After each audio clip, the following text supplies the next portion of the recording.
एक बैटल हुई, I think China में हुई, शायद लड़ाई हुई, युद्ध हुई, और उसके बाद लास्ट में जो सेनापति था he did not take prisoners, लेकिन इसने राजा को बेहेड कर। तो जो राजकुमार थे they were not happy with the way the outcome of the battle came. तो बड़े वाले ने छोटे वाले को शायद राज्य दे दिया और बोला कि मुझे तो सिर्फ एक ही काम, बदला लेना। उसने कहा कि आपने मुझे पहचाना? इसने कहा कि नहीं, मैं नहीं पहचानता हूँ। लेकिन नहीं, आपने उस लड़ाई में जिस राजा को मारा था मैं उसका बेटा हूँ। किसी को बता दिए आप तो फिर आपका जो मकसद है ना वो पूरा नहीं हो पाएगा। आज वाइट आपके चाल है। चलिए माय टर्न। अरे क्या बात है, आप तो एकदम घोड़ा गाड़ी भगाए हैं। आ जाओ।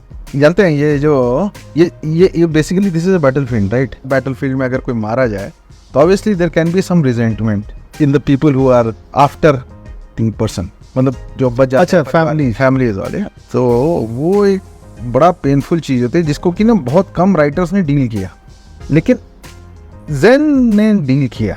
उन्होंने डील ऐसे किया कि एक बैटल हुई, आई थिंक चाइना में हुई शायद।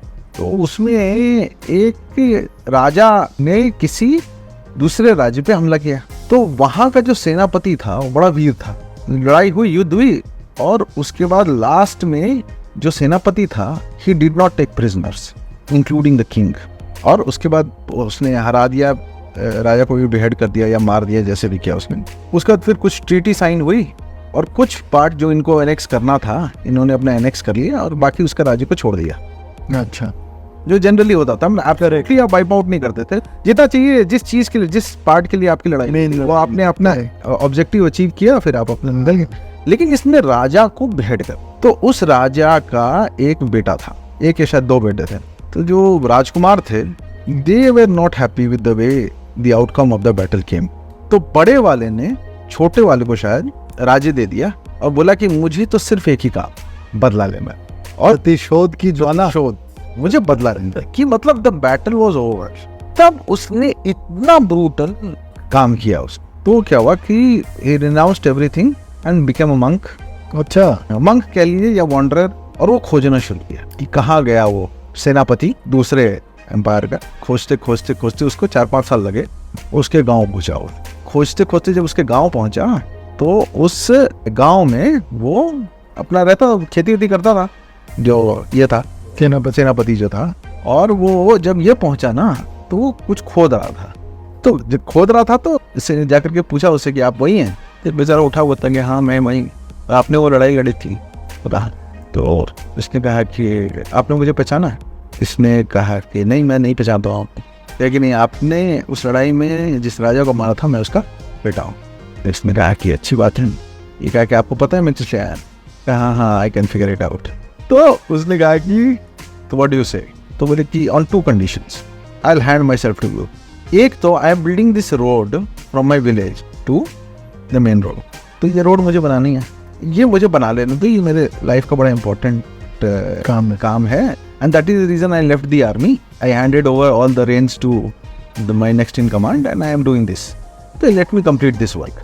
And second, you have introduced yourself to me, but don't tell anything about this to anyone henceforth.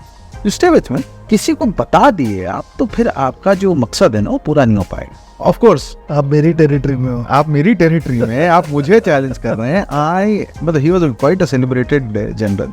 जिसने कहा कि ये 2 चीजें आप मान लीजिए। बोला ठीक है। तो बोले ये आपका प्रॉमिस है? बोला ये मेरा प्रॉमिस है। I will do whatever I have said। तो वो रोज आता था, खोदता था दिन भर, उसको ठोकता था और उस वक्त शाम को चला जाता था। और ये मंक जो था वो उसको रोज देखता था। को और भी बहुत लोग आते थे रास्ते में, कोई उसकी हेल्प नहीं करता था। लेकिन वो जो था ना, वो नजारा, वो पूरा का पूरा जो है वो अपना बनाते उसको 4-5 महीने लगे। और उसके बाद उसने जब रोड कंप्लीट कर ली तो बड़ा खुश हुआ। उसको देखा कि 2 लोग आए, धीरे धीरे आते गए। उन्होंने नोटिस भी नहीं किया कि रोड नहीं थी और वो लोग आराम से उस रोड पे चलते हुए चले गए। और जाते हुए मुड़ के भी नहीं पूछा कि किसने रोड बनाई, क्या बनाई, कब बनी। हाँ, इट वाज जस्ट लाइक ठीक है, बन गई।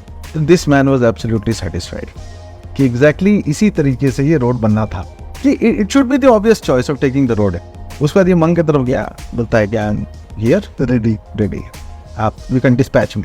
तो जो मंक था उसने जो था वो गया उनके सामने, उसको प्रणाम किया और उसी रोड से वो चला गया। No conclusions, nothing. मतलब अब वो उसके दिमाग में क्या चला क्या नहीं चला, that is a discussion that is always पर ज़ेन स्टोरीज कई मैंने ऐसे एंड होती हुई देखी है, यू स्टिल वंडरिंग हाँ कि कुछ आएगा, लेकिन वो अपने आप में ही मिस्ट्री अच्छी है। हाँ कि वो बस उसने बस वो बोले कि आई एम ऑल योर्स, तो वो झुका, उसने इसको प्रणाम किया, हमारी कल्चर में तो शायद पैर छूता वोटेवर, और उसके बाद वो उठा और वहां से रंग